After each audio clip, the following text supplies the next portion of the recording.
What's up, everybody? Welcome to episode 27 of the Backpick Podcast. I'm your host, Brett Thomas. Today's guest is Nick Dini. Nick had a successful professional baseball career, making it to the major leagues with the Kansas City Royals. He now works with catchers of all ages in his home state of New Jersey.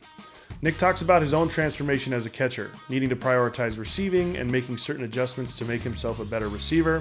He talks about all those things that he went through in his own transformation that's making him a better coach now to work with the younger generation.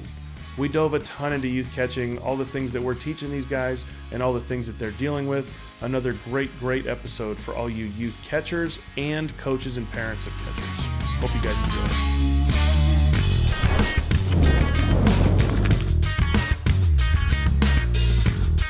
The Backpick Podcast and the Catching Academy are happy to be partnered with All Star Sports, who we think does the best job of taking care of catchers. You can go to their website and use our code CatchingAcademy10 and get 10% off anything site-wide. My first question, just in a quick Google search, I see that you were, probably maybe the best player to come out of your high school. And you went to Wagner College in the Northeast Conference. And I think it's a cool perspective. Because, we get a lot of kids that all think they're going to these big time schools and, going to the Pac-5, Pac-10, the SEC, the whatever. But the reality is like, you got to be really, really good. Talk a little bit about your high school development and then also just kind of that college recruiting process for you being a guy that, again, had such an illustrious high school career. Yeah. So for me, it was a little bit, it was a little different because I was a multi-sport athlete going into high school. I had played baseball, basketball, football. When I got to high school, I dropped basketball. I played football my freshman year. Baseball, I still do to this day have a huge passion for football. Like, love the game, love, the camaraderie, like everything. It's like, in my opinion, the ultimate team sport, and loved it. And as far as, my freshman year, I played both of those sports. And then my sophomore year, I actually started having some elbow issues my freshman year playing baseball, dude. Like I had no governor. Like I would just go out there and rip. Like there was no real process to anything I did. Like I kind of was brought up on athleticism. Like I just wanted to be a really good athlete. And then like, I didn't really have hitting coaches when I was growing up. Like I would go to the cage and turn a machine on and like figure out my swing.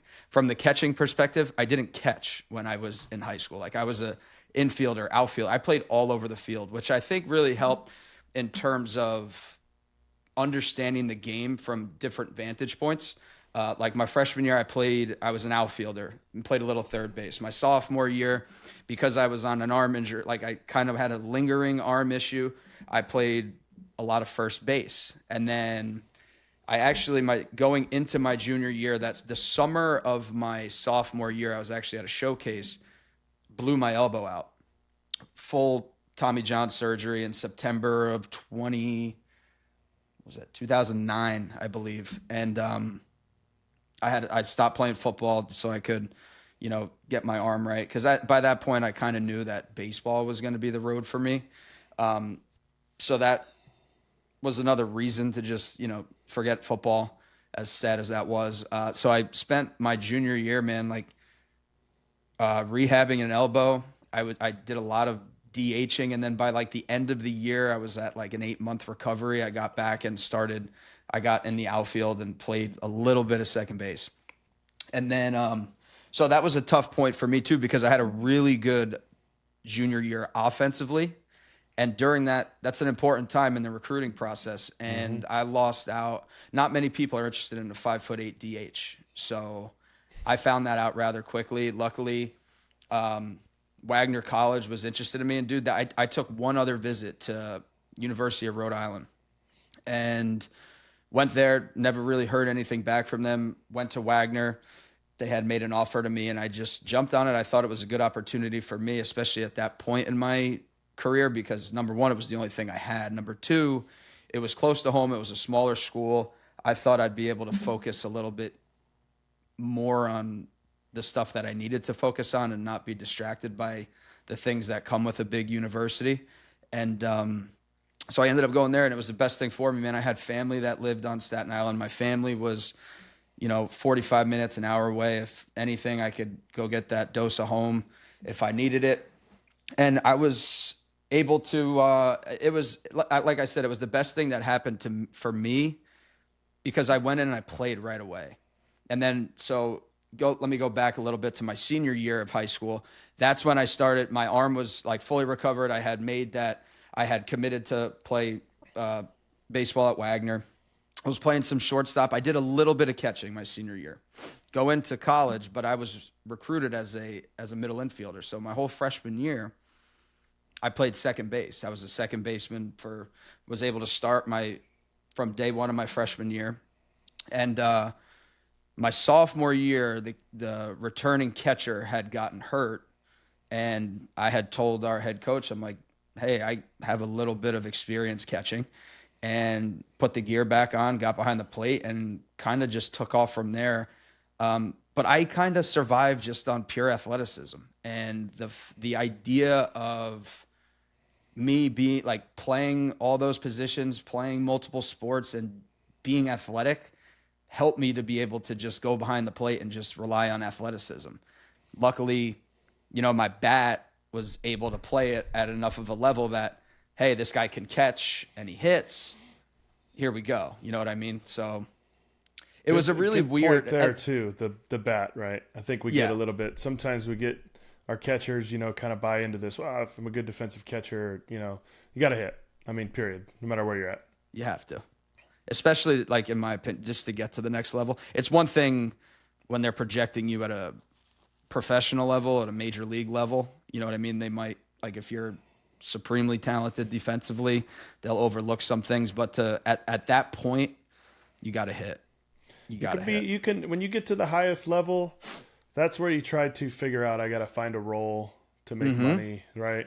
100%. But at the end of the day, all those guys that are role guys, or they don't, you got your defensive catchers, like, those guys still hit 500 in high school, and they went to college and they hit 350 plus. And I mean, they're not, so I think that perspective is always good. I always tell guys, I'm like, hey, catching is the good defensive catching allows you to work through slumps.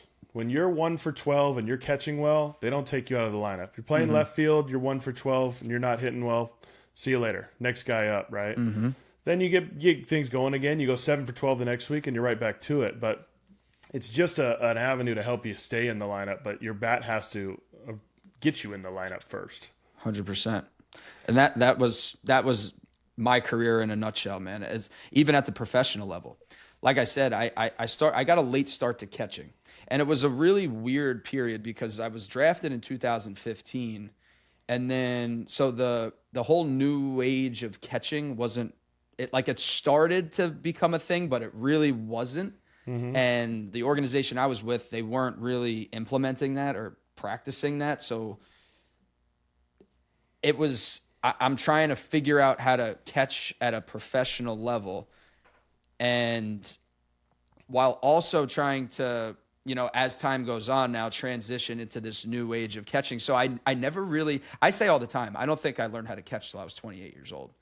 And you know what I mean? And by that point I had, a cup of coffee in the big leagues. I had played high level minor league baseball for a couple of years, and I still don't think I was very good behind the plate. You know what I mean? I just hit enough that it was like, okay, he's serviceable back there, that, he's going to hang around. Like, I was able to hang around, fortunate enough, like, as shitty as it is to say, there were some injuries in front of me. I got a chance to go play in the big leagues, but it was all because of my bat. And then I learned how to catch I think because of the struggles that I had as a catcher, and I knew how freaking hard it was for me to find something that worked, that I was constantly like trying new things, watching, trying to implement, seeing what the best guy's doing, try to implement that in my game, and then put my little twist or nuance onto it to make it mine.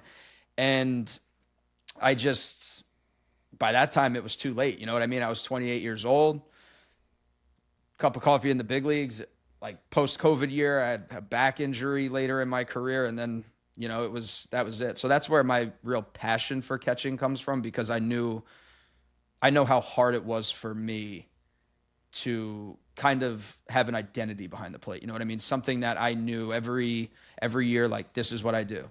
And then just try to build on that. It was like, you know what? This didn't really work. Like, let me scratch this. Let me try this. And I would just mess around with different setups, different stances, different glove moves. And that's where, like, my real passion for the position came with the struggles that I had in doing it. So break down those struggles a little bit, like actual, like, you know, what aspects of catching were you struggling with, and then kind of what you went to, what worked, what didn't work, but kind of break down that process. I think be cool for the listeners. Yeah. So early in my career, there really wasn't, like, I had never, in 2015, I never heard of receiving metrics. You know what I mean? Like, basically my thought of the position was like, do you call good games? Do you, like, prevent 90 feet? Like, do you keep the ball in front of you? Do you throw the ball? Like, if you do that, you prevent 90 feet and you limit runs by, you know, helping your pitcher get through games, like, you're good. You're a good catcher. And then by 2017, you started to hear about, in my organization, I'm speaking specifically on my experience, I start hearing about receiving metrics and start seeing, like, how you are graded out as a catcher. So my setup, everything that I did was especially with runners on base, everything I did was predicated off of blocking and being ready to throw.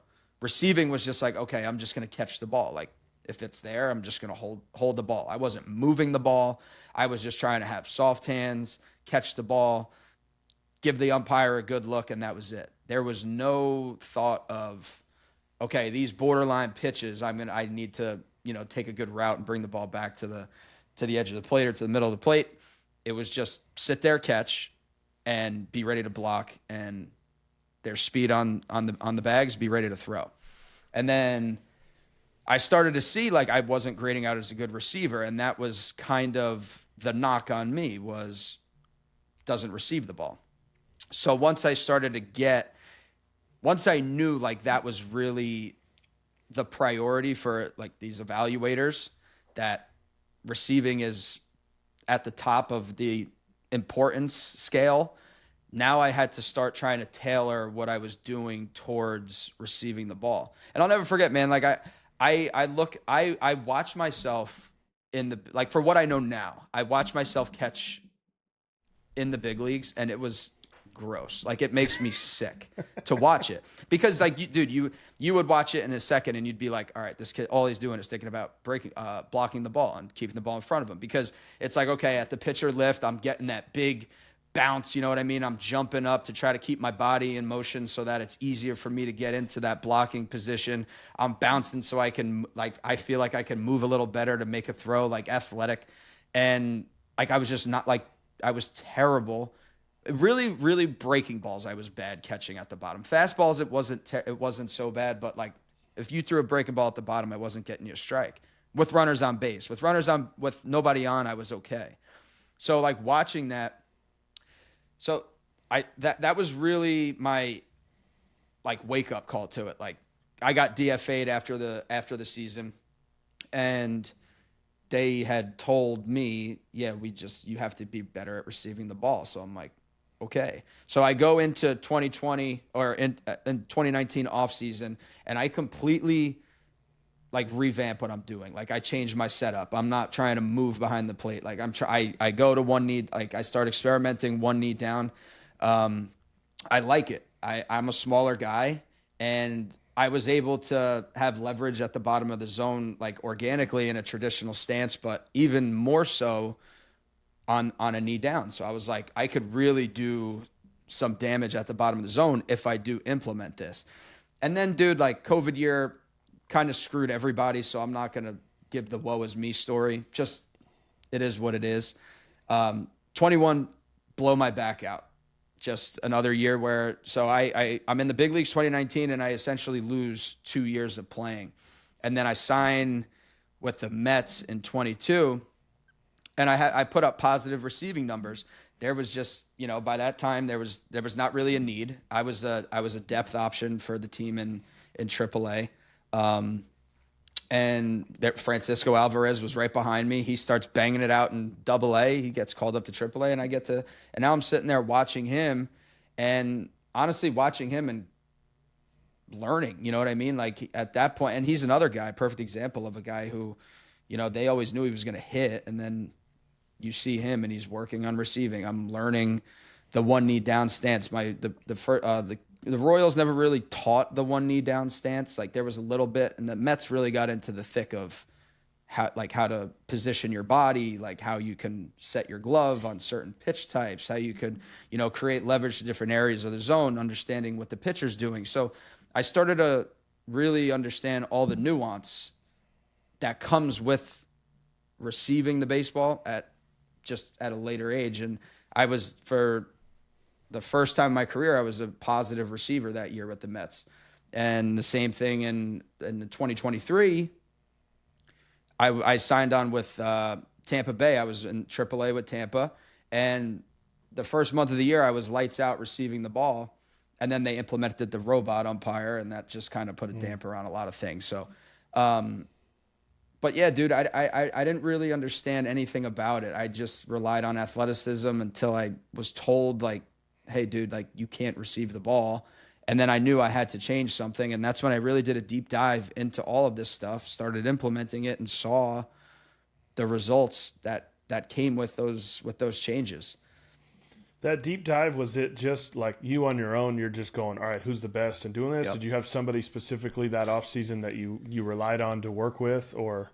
Yeah, for me, it was always like, I say this all the time, man, when you're a senior sign, a lot of the, like, I don't want to say I got no help in the minor leagues, because that's a lie. There's a lot of people that have helped me along the way. So what I will say is there's priorities for sure. Organizations have priorities for sure. There's priority. Yeah. So I was not a priority. So a lot of stuff that I did on my own. So I went home after that off season in the big leagues, and I started watching the best guys. Like, dude, I came up playing against Trevino, and he was just a guy that I watched, because he, like, watching him behind the plate, it was like, this is like another level. So I just kind of did a deep dive into him, and I couldn't move the way he does behind the plate, and he could just do things that others don't do so well.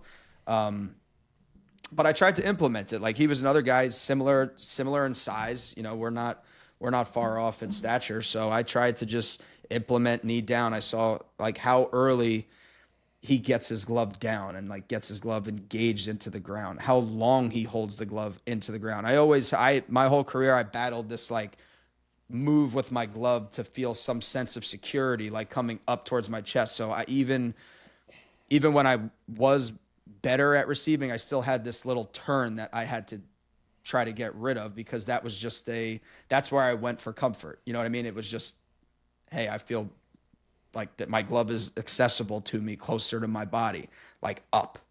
And it's a natural. I tell that to my younger guys. It's a natural thing. We want to protect ourselves, right? There's nothing natural about a ball being thrown at a human and a human just being cool with that. You know, that's it. So it's something we have to overtrain. And when we do get defense, have that defensive feeling, we're going to come to the center of our body. And minus the fact that, like, they used to teach that thumb to the chest thing a little bit. Mm-hmm. It's just the idea that, like, as something's coming at you, I'm like, oh, I got to defend myself here. Just like if I walk down the street randomly threw something at somebody, they would, come to the middle of their body and defend themselves, right? Mm-hmm. That's a tough thing to overcome for a lot of people. Yeah, that's what I see too.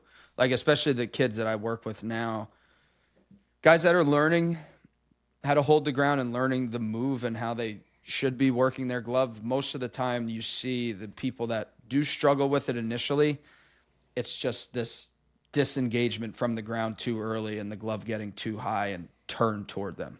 Mm-hmm. So, and it is, like you just said, man, it's a defense mechanism. It's a comfort level for people to just feel, okay, my hands are available to me. They feel a lot more available to me here than they do sitting on the ground away from, my eyes and my body. So For sure. So as you transition to the knee down, obviously receiving And we see that obviously with most catchers, that receiving becomes way easier from that position. Talk about the transition to blocking and throwing from there as you start to implement it with runners on. So the blocking was way easier. Like, and I say it all the time. It really depends on the guy. I'm talking from a youth level. If I want to talk about professional catchers, you're seeing the position is more athletic now than it has ever been. Like, it's no longer the guy that can't move, and you're just sticking a guy back there to catch. Like, the position is supremely athletic, and they move. And like, from the knee down, I say all the time, man, it's like, it is so much easier. Like, what I talk to guys about is like, you got home plate, right? You're trying to just be nails inside of here, and you'll be able to make moves at balls in the other batter's boxes. But a lot of times what you see is guys they're so worried about the 10 to 15, like probably even less, 5 to 10% pitch that's like 8 feet outside. So we put ourselves in a stance for a pitch that comes maybe twice a game. You know what I mean? That they have to do that. And that's on a high level. You might not get it at all. Where like my thought was, I want to be nails right here. And depending on the handiness of the pitcher, I know where most of his misses are going to be with breaking balls. So I'm just going to prepare myself to move that way. Okay. I'm not even going to worry about the other side. If I got a right-handed pitcher, right, and I'm left knee down, I call a slider, I'm ready to move to my right. I'm not worried about trying to move. I will fight to my left. You know what I mean? I'm going to survive to my left. I'm going to rely on my athleticism to just whatever solution my body is telling me to get into to defend this pitch. That's what I'm going to do. But I'm not going to put any attention to that. I'm going to worry about, middle of the plate, over, and blocking off the plate. I'm not going to worry about that one in there. Where I think a lot of times young catchers, man, we worry so much about everything, like catching everything. And at a youth level, you kind of have to, because I've watched some youth baseball, and it's like that's a whole different argument. But like when you start getting to like varsity baseball and college baseball, guys on the mound have a little more feel, a little more command for some of the things that they're doing on the mound. So you can start thinking that way. You can start, I don't want to say giving up something, but you're not going to put that much attention to that. You know what I mean? It's like, how often do you see a right-handed pitcher spike a slider in the right-handed batter's box? For sure. No, for sure. And I think the other piece of it, and this is at all levels, but you get into that big stance where you're up in that traditional stance and that ball is in the other batter box, like your best position might be to just use your glove and try to bat it or pick it anyways. And now when we get to a knee down, I have such a better connection to the ground. Like, I mean, guys, like I've seen my catchers over the last like 3-4 years putting more guys in one knee stance that when they go to pick a ball, they freaking pick it. Because they're connected to the ground. Mm-hmm. We have more of an aggressive move to receive anyway. So we're already in that good like infielder idea of working into out and through this ball. So now when they get that ball, they can reach. I mean, how many kids you see big up in the stance, and the minute they reach like a foot, their whole body falls to the ground. Yeah, they're falling forward. So I think that we, especially at the youth level, have to really embrace the use of their hands. Have to embrace the use of their hands. Dude, that's a sick point that I tell kids all the time. And the problem I see is that I don't think enough coaches of these teams understand that, because it's the easiest thing that you can do as a coach to see the ball get to the backstop and just say, oh, you got to block it. I tell the kids all the time, if you're thinking receive and your glove is down and in a good position, your hands are available to you. Don't take away athleticism.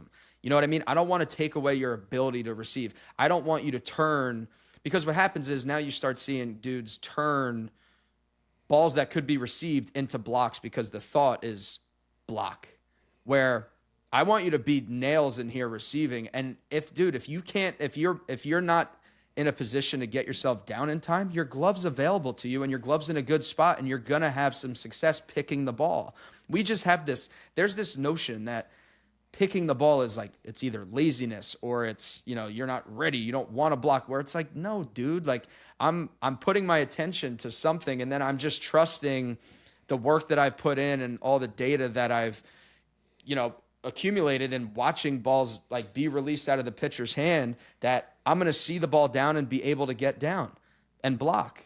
But as soon as you start thinking, okay, block, you're not going to receive the ball at the bottom of the zone. You cut the zone in half. Especially, I mean, and that's at the highest level, we could say that that's 100% going to be the case. Then you take guys with, less strength, less core stability, all this, and you're moving them further away from the ground. I mean, it's with the youth level, my idea of like what I would tell a youth coach, lower your expectations. Catching's fucking hard. Yes. Okay. So you want him to, get every pitch that's in the strike zone, block every ball and throw everybody out. And the reality is you have 0 pitchers with command. Okay. You might have a pitcher with control, right? They can throw it in the zone, but they don't have command. So now you're saying, hey, get everything in this square for us, and then block everything and throw everything. And the reality is as much as the expectations needs to be lowered, what you're looking for needs to be results oriented. So on the block, did the guy move up or not? Does not matter how it was accomplished. If he picked it, great, positive. He didn't move up. If he blocked it, cool. If it was a glove paddle, whatever it was, man, maybe it was like it got by him and it hit the backstop and he grabbed it real quick and looked and made sure the guy didn't go. Whatever it is, be results oriented and not how it looks or it should look. Well, dude, that's a awesome point that I think needs to be highlighted. I tell catch because I'll work with guys and we'll do some reaction stuff, right? And they'll block a ball in front of them, but they're mad because like one knee didn't get down. And I'm like, dude, what are we talking about? I was like, this idea that every time you block the ball, you're going to have both knees down, your chin's going to be down, your glove's going to be in the ground, and the ball's going to be sitting right in front of you. Like, it's not an obtainable goal. So it's like you have to start. I agree completely. And I say all the time, what's the ball telling you? The ball's sitting right in front of you, or he didn't get down and he picked the ball. I was like, the ball's in your glove. That guy didn't take 90 feet or 60 feet or wherever you're playing. I was like, you go watch a Major League Baseball game. I was like, how many times would you say throughout a game you see a catcher block the ball with the like perfect like technique of both knees down, glove in the ground, sitting there like this? Like, you don't see it. And it's funny because I'm like looking, and like last year, Real Muto was the best blocking catcher, like by the numbers. He barely blocked. Mm-hmm. He picked the ball at like an 80% clip. Like, I'm going through watching like all of his blocks from last year. Half of them he's using his glove. And it's like, 100%. Give me that guy who's just super athletic and just trusts that he gets his glove in a good position, that his hands are available to him. Hey, I'm going to be good in here. If the ball's in the other batter's box, whatever. You know what I mean? At a youth level, you can't really do that. But I agree 100%, man.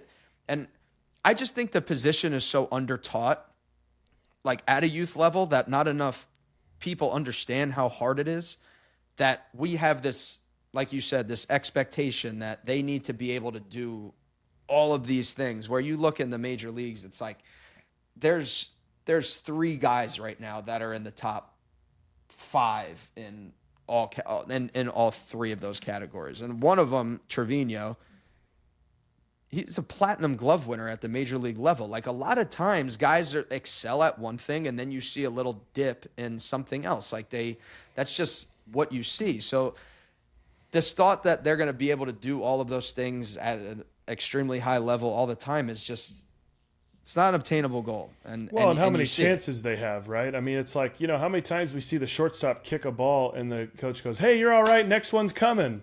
I'm like, okay, so that guy, he made one mistake on the 5 balls. So 20% of the time he messed up, right? And your catcher made mistakes on 5% of the chances he had, and you're just on his shit the whole game. And it's like, have some perspective. I tell guys all the time, I wish I could go grab those youth coaches and just bring them into the facility and be like, come here, bro. Let's you do it.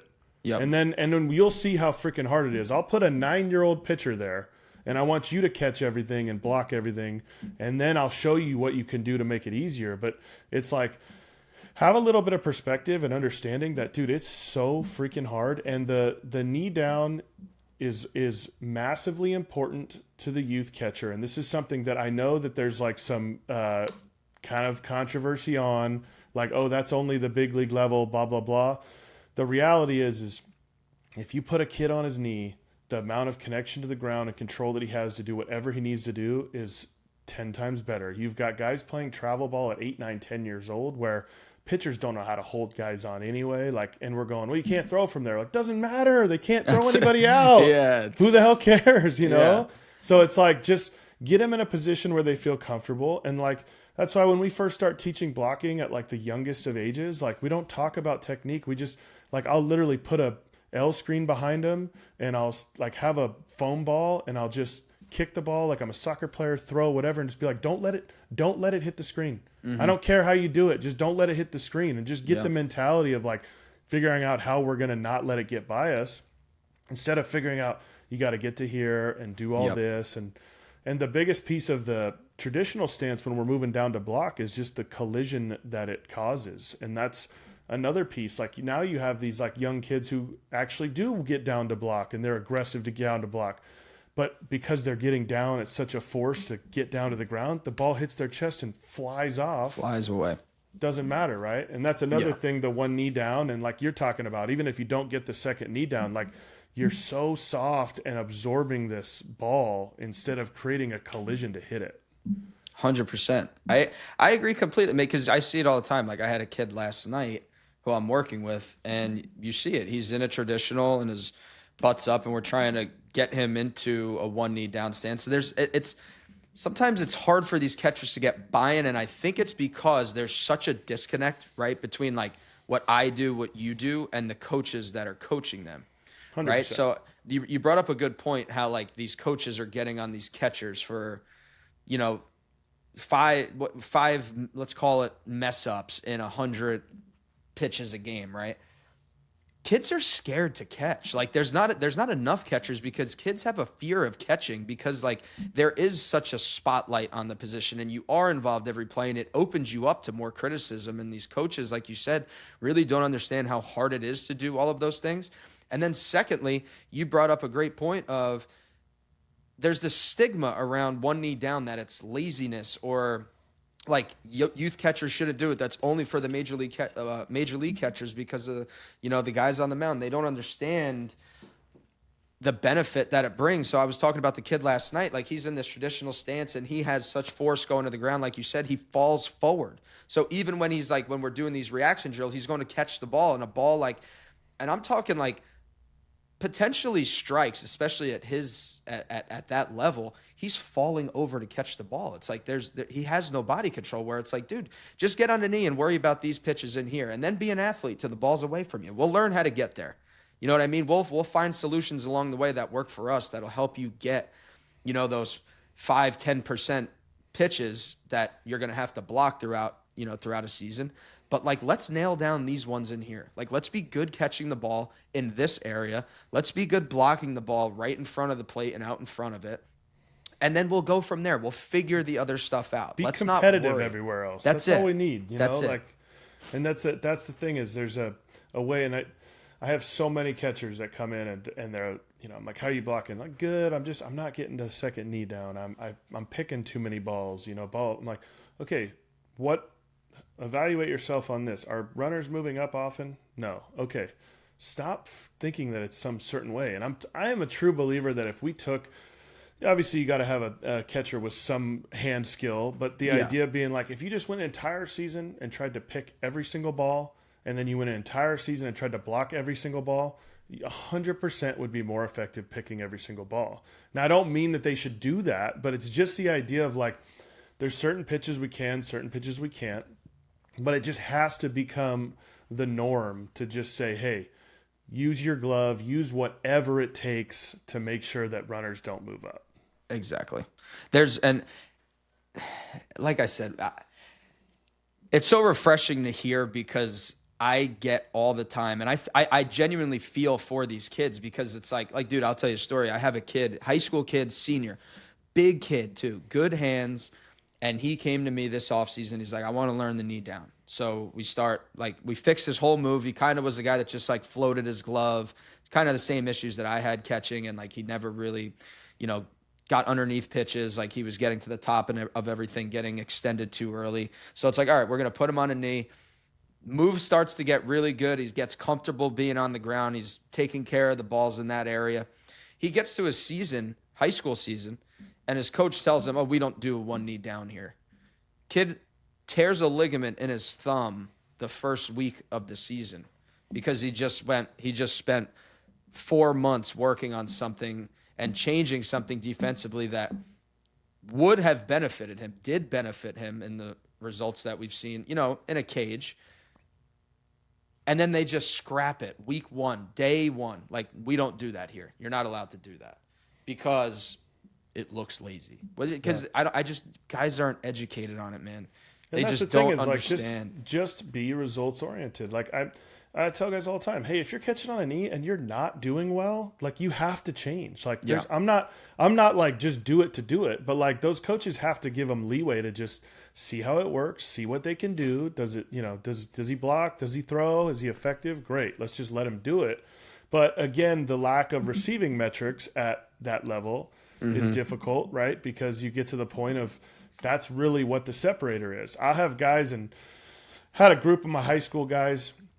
And, this is a couple years back when we really started to kind of get more guys to transition to doing it with runners on base. And they'd be like, I don't know, I'm hesitant. And so I would grade them without them even knowing. I was like, hey, we're going to do 8 pitches in your traditional, 8 right knee down, 8 left knee down. You're going to get 4 to receive and 4 to block. And I graded them out. Just receiving, meaning did you make one clean move through it? And blocking, did you block it and keep it somewhat close to you to make sure that we know that we could get the guy?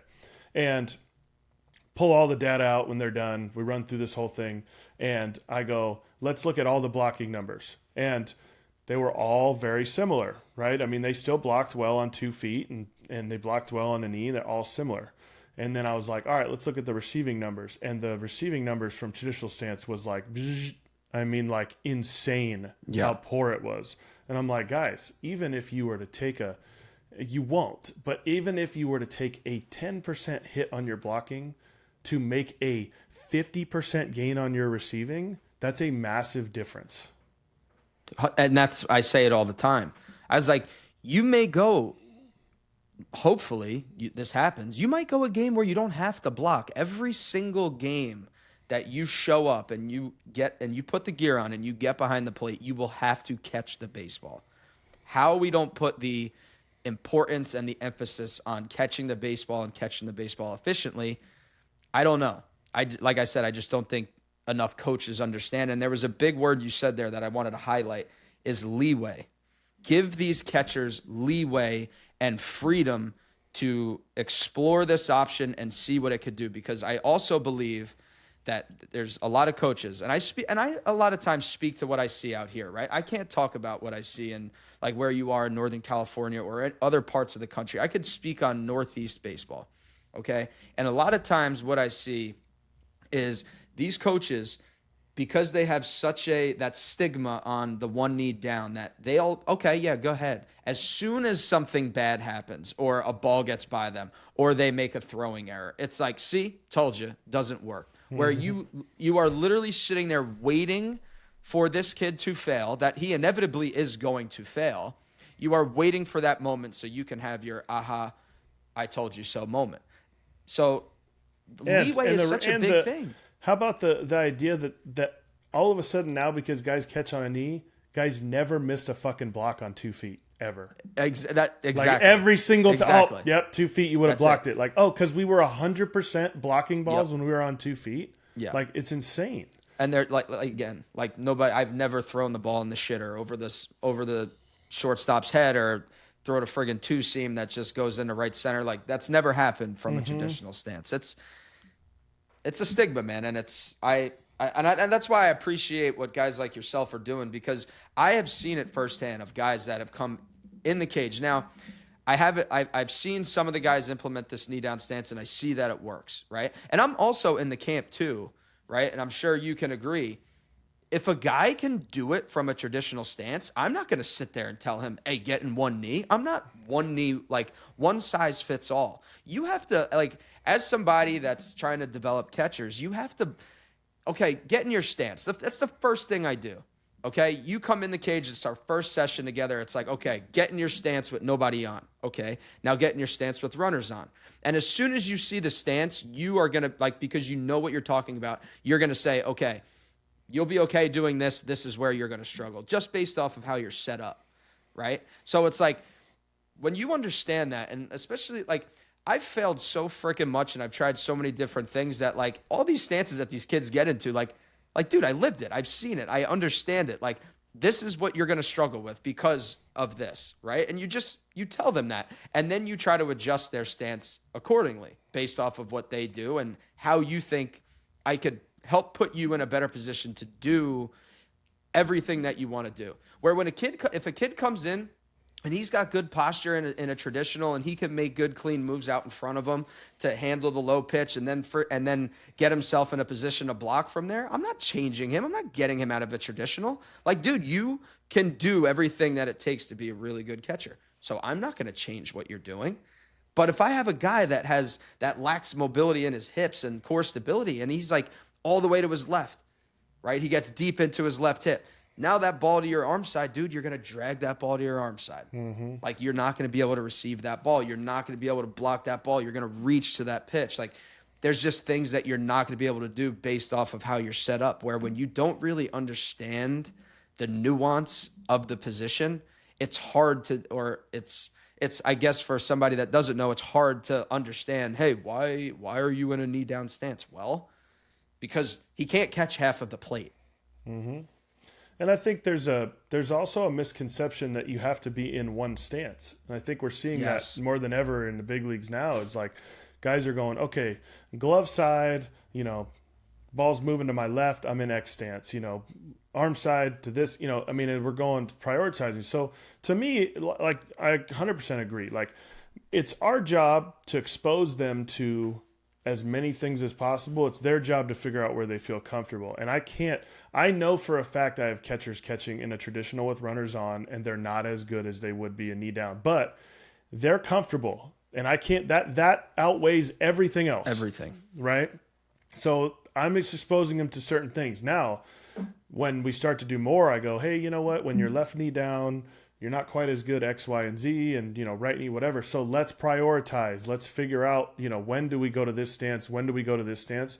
And it's cool as shit, man, when you start to get them in and go, hey, what stances are you using? And they say, well, I tend to block a little better left knee down. So like runners on second and third, I'll usually be left knee down. And then when there's a guy on first, I'll go right knee because I feel, and I'm like, dude, it's awesome. Just getting them to think about all that stuff. They're thinking the game now. Totally. Mm-hmm. Totally. They are thinking the game. And, that's a good point. I implement something with a lot of the catchers that I have. I call it just a freestyle round. So it's like, okay, I'm going to give you just say 5-6 pitches, and I want you to change your setup every single pitch. It's going to be fastball, right? We're just fastball down the middle, but I want you to change every single pitch what you're doing. And then when you give guys the freedom to explore, that's when you find awesome stuff. Like some kids that I've seen had the best results. It wasn't me telling them, hey, get into this position. It was them by themselves, just like organically putting themselves in a position. Then it's like, holy shit, like good leverage forward. Like your glove is staying in the ground. You're able to cover all these different spots. Like you're moving the glove efficiently. Like you don't have this big turn to your upper, like to your torso, and you're able to make all these different moves. And it's like, a lot of times, like, I've had guys that have found that without me saying anything other than, dude, this round I want you to have fun and mess around with it. Just get yourself in different spots. I don't care if you friggin' want to sit on your ass and catch the ball. Like, every stance has to change. You know what I mean? Yeah, so it's like giving the kids the freedom to explore those options, because you don't know. Like, kids, you just pigeonhole this kid into, hey, you have to set up this way. And it's like, we don't do – it's like saying every kid – needs to hit the same. We all are different. We all move differently. We can all get into different positions. It's finding how to best make what we have work. 100%. And I think it's, it leads to when you start to get into the knee down, and then they start to go, okay, how do I block? And then it becomes, how do I throw? And it's like, again, let's just do it. right? I mean, I have tons of guys that like, they go, oh, I don't see many guys throw out a left knee down, like, but I kind of want to try it. Cool, let's try it. And then some of them are super athletic. I don't have to tell them a thing. And I'm like, dude, done. Let's just look at the target you want to throw at, let your body self-organize, and boom, hit that target. And some guys, we obviously then have to go, all right, well, you're struggling because, you can't really get up as much, or you need to maybe take a step back or spin on the right foot, whatever it is. But the reality is, like, just once you start having guys throw from a knee down, just let them throw from a knee down and see what the hell happens before you start making any sort of adjustments. Dude, I'm so pumped that you said that, because before we got on, I'm looking at the best pop times and the best throwers in baseball. And so the best pop time in Major League Baseball right now is Garrett Stubbs, backup catcher in Philadelphia. And I'm watching a lot of his throws, and he is left knee down. And he's just so damn athletic that he just like bounces it. Like, you'll see throws where he goes like straight from he'll go left knee down, and then he'll switch to his right knee down as the pitcher's in his delivery as the runner's going, and then work from there. You'll see times where he'll just freaking bounce up off of it and throw. It's just, and that's the point you said, is like letting kids figure it out and just be athletic. Let your athleticism take over. There's some stuff we have to do as far as, you know what I mean? All right, make sure we're just transferring the ball cleanly, and then get rid of the ball. You know what I mean? Try to be as accurate as you can and make a good throw by just relying on let yourself problem solve from this position on how am I going to get the ball from my glove to that middle infielder's glove at second base. And that's it. Don't think about anything else. And that's a great point too, to the idea that we don't actually have to physically throw the ball from our knee on the ground. Like, when that runner goes, we have a lot of time, leg lift, delivery. So then with the younger guys and they start to want to do it, I'm like, just bounce into your 2-foot stance. Whatever you were throwing with originally, just jump up into that stance. Only difference being, like, let's cheat a little bit now. So, like, when you do it, let's turn and be completely sideways when you do it. And then now, boom, just stand up and throw the thing, and it becomes easy. But that's also the piece of, like, everybody kind of gets receiving and blocking. Like, it's an easy feel for guys to go, wow, this is going to be so much easier.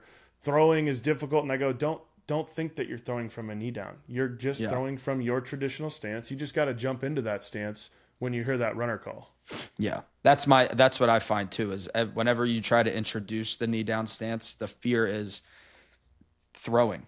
Mm-hmm. And I don't think enough people, like, it's really hard because like when you come from the professional game and then you're trying to implement some things that you think will help somebody at the youth level or like the high school level, it's really hard for them to grasp the fact that, like, more than ever now, right? You look at pitchers and what pitchers are trying to do, and it's all about throwing hard and having nasty stuff, right? So you don't really see guys control the run game too well because it's an afterthought. Like, I'm just trying to be as nasty as I can because that's what's going to get me to the next level, is like just getting nasty, right? So a lot of times I tell catchers all the time, man, we could do everything correctly, and a lot of times you're not going to get the result that you want. You're not going to get the out call. There's so many factors that go into throwing, to where, like, you'll see on a year-to-year basis in the big leagues, guys will go from being a top 5 thrower to a freaking middle of the pack, bottom of the league thrower, because, and it's not, a lot of times, not that anything like drastic has changed on their end. There's just so many factors that go into, like, throwing guys out, where put your attention to the other things and then just be athletic and make a throw. You know what I mean? Like, we worry so much about getting outs, where I hear all the time, it's like, oh man, I wish my shortstop got the tag down, or I wish he held on to it, or my pitchers can't hold anybody on. And it's like, dude, that's where the game is right now. And that's why it makes sense for you to put your attention to places that you're actually like going to benefit the game a ton. And that's keeping the ball in front of you and getting strikes for your pitchers. Like I say all the time, man, like the elite base stealers, they're going to steal 80% of the time successfully. Mm-hmm. Yep. You know what I mean? So like, what are we, I don't want to say don't worry about it, but like, don't worry about it. Like, that's just it. Also then going back to letting them just be athletic and like sometimes like just throw a watch on them and say, get the ball down to second as fast as you can. And if that means that you go down here or you're up here or like whatever, just like same idea. Like, I mean, obviously we're here in the Bay Area. Patrick Bailey's an incredible example of like, he's throwing out so many guys. And I got to be honest, obviously I know the guy can throw. But I went and watched one game last year and I had really good seats and it was August. So I'm sure he was tired. And I was watching him throw a couple throws in the game, a couple throws between innings, and his arm looked fucking dead. I was like, dude, this guy's arm is poo, you know? And I know it was not a normal deal, but it's like, but he's still throwing guys out, right? I mean, it's like the idea of like the pitcher who's like, oh, my arm's not feeling good today. I got to figure out ways to get it done. It's like, well, we 100% as catchers are not going to be able to have our arm feel great all the time too. And if we're always in this position of get up here and really let it rip and go, it's like, dude, sometimes it's just got to be this. Let's just get it out. The pitch was down and to my right foot, make the play.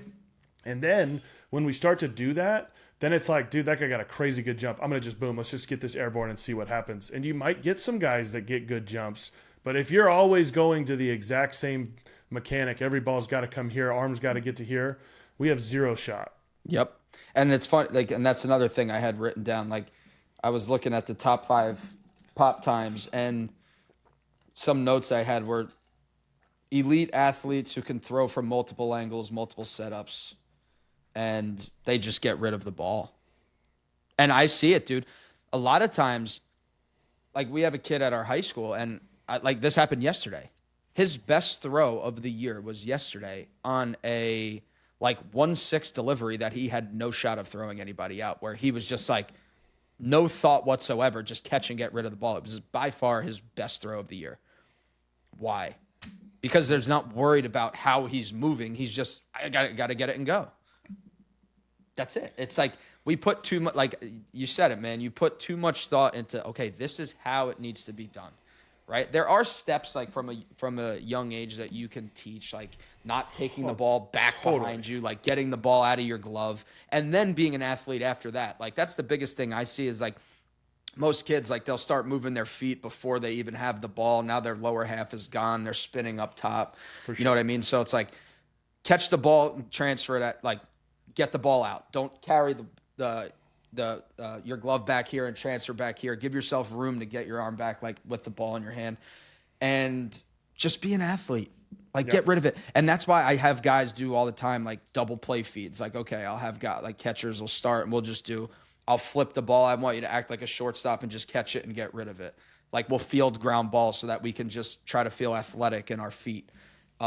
You do things like that because if you just have, okay, sit here, catch, transfer.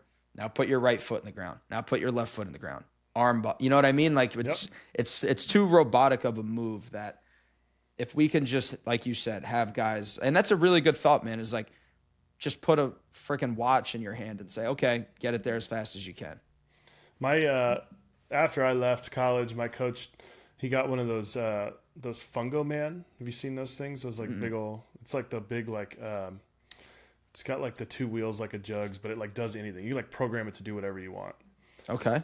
Like it hits like fly balls, ground balls. It'll do random. You could literally run situations and just like hit the button and it'll hit whatever. And like it just shoots it out of this thing. Yeah, it's crazy. But it has a timing mechanism on it. So it would have a timer. And so what he would do is he'd set it on the, just like to the side of the mound. And when the ball released from the machine, and then it would be like, he set it to like, 2.2, taking into account the ball to the plate, was like set it to like 2.2 seconds, and an alarm in the thing would go off at 2.2. And so he'd just have the catchers be like, dude, get the ball to second base before the alarm goes off. That's all I want you working on right now. And again, we get so mechanical on the idea of like, hey, I got to catch and right foot and left foot and whatever. The minute we start to do things quicker and start to basically kind of reverse engineer it, like I got to get the ball out in front of me here, dude, the body self-organizes at a much faster pace. We just have to learn to control the body at that pace. Yep. But like, that's when we start to realize, oh, that's the flow of how my body works. And if something gets out of whack, slows us down, that's when we don't understand what the hell's going on. I mean, I'm with you, man. I think because you see it just in Major League Baseball with guys behind the plate. They're just supremely athletic. and guys that are throwing, it's just I would argue watching these guys throw, and it all looks different, just being as athletic as you can.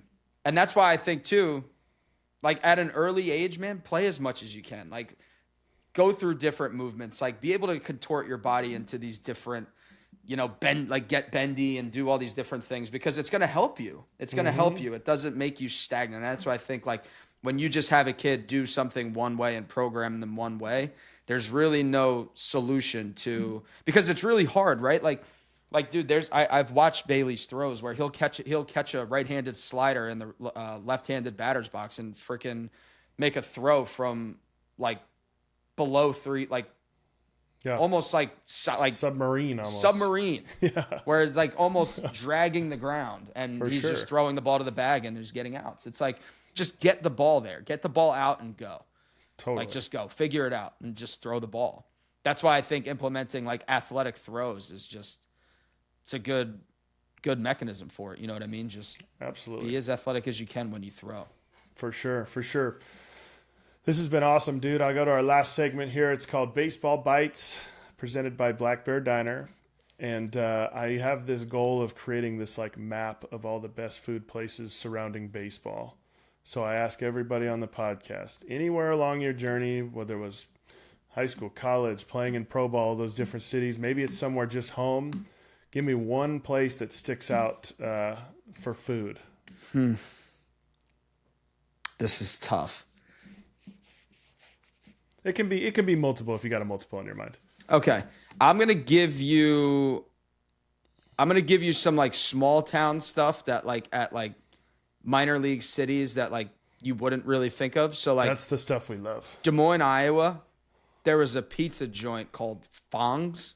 And it was like Oriental pizza where you'd get like sesame chicken pizza, or like it was basically Chinese food just into pizza, and it was incredible. Like every time I went to Des Moines, Iowa, like that was on the menu. I was getting it every single time, where a lot of people don't really make their way into Des Moines, Iowa, which is a fun city. But small town city, just off the top of my head, like that's a place that every time we were there, like I made sure I was getting that. Perfect. Love that, dude. Well, I appreciate you coming on. I did want to give a shout out to Ian Miller and the 9 Hole Podcast, because they're doing a great job, and you've been on there multiple times and I've listened. So guys listening right now, definitely check out the 9 Hole Podcast, another great resource, and he gets some awesome guests. And I know you're a pretty regular on that show. Yeah, he's doing a great job. Teammate of mine at small Wagner College, another grinder that can call himself a major leaguer. So it's awesome to see what he's doing. Absolutely. Thank you so much for coming on, man. That was honestly a blast breaking that down, and hopefully we'll get you back on again soon. Appreciate you, BT. We'll talk soon, bro. All right, man. If you enjoyed that, be sure to like and subscribe. We'll have a new episode for you every single Tuesday here on our YouTube channel and wherever you listen to podcasts.